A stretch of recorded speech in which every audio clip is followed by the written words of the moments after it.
Right, hello, assalamu alaikum everyone. This is Salman Ayaz. I'm right now standing in Griffith University Nathan campus, and I had a lovely discussion with these two beautiful girls. Uh, can you please introduce yourself? Yeah, I'm George. Judge. And I'm Hunter. Hansa. Lovely. So we were just talking about since I've been teaching English back in country and I was helping students with English skills. So we just had a discussion about use of hard, difficult, high lexical words, and versus using a simple language and communicating your message. So they just shared some, insights from their end, and I wanted to share this message with all my students specifically that what exactly matters in terms of language, because we as non-native speaker when suggest you something about language, so it's not direct from the horse mouth. So I wanted to interview my friends who are actually native speaker from Australia that what exactly matters in terms of language. So over to you, please. Yeah, so I know that for me, what matters most is being understood. So people can use really complex words, but it has to be in context. So when you're using these words, it needs to be in a way that makes sense. We have a lot of native speakers who will use as many impressive words as possible, but they're just using it to describe basic things, so the meaning gets lost. It's a lot better to use simpler words than over complex words, I find, because the main point of talking with someone is to be understood. So using simpler words, you can always be understood by people. Thank you. What about you? Well, I typically find it really hard when doing studies, like during my assignments. A lot of my psychology, journal articles, use so much complex language, and whenever they use that complex language, and also the way they actually present that language, it's really hard. The message gets lost, and I literally have to consult my fellow native speakers, a little group, what does this article mean? What are they trying to convey? So again, it's not about what words you use; it's about how you use them.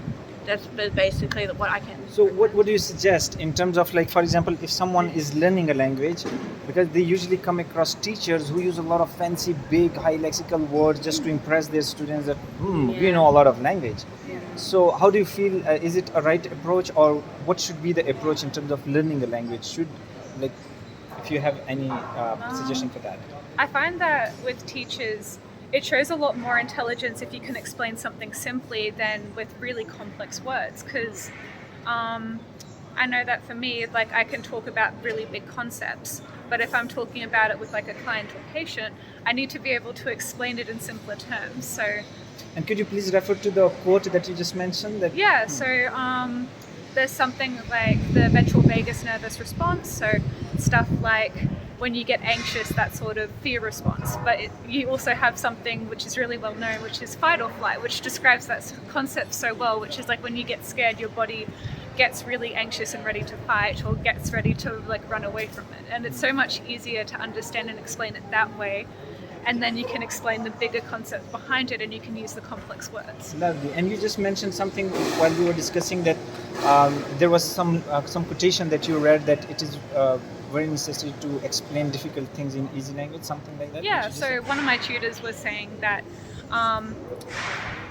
when you're learning something, smart people can use really complex terms to describe stuff, but a really smart person is able to explain it in a way that other people can understand. They're sort of doing the heavy work and all the really complex thinking to be able to break down that concept into easier to understand portions. Thank you for And that. I think, love it. yeah, Oh, I totally Would you agree. like to add something? we end up I mean, doing that in our classes. Yeah, we did it a lot in class, and as someone who does struggle with comprehension as well, I do find harder, when readings and people use complex language, it's really hard to comprehend, even as a native speaker.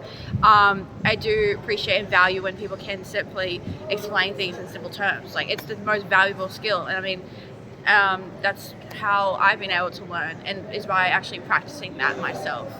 Lovely. So the message is to keep yourself very simple, very easy, so you could be understood, you could be felt, and you could, people could connect with you. So people are more interested in your message, in your Yes. meaning, not in your fancy words. That's exactly Thank you very right. much. This is the message for today. Thank you very much, guys. Bye, guys. Bye.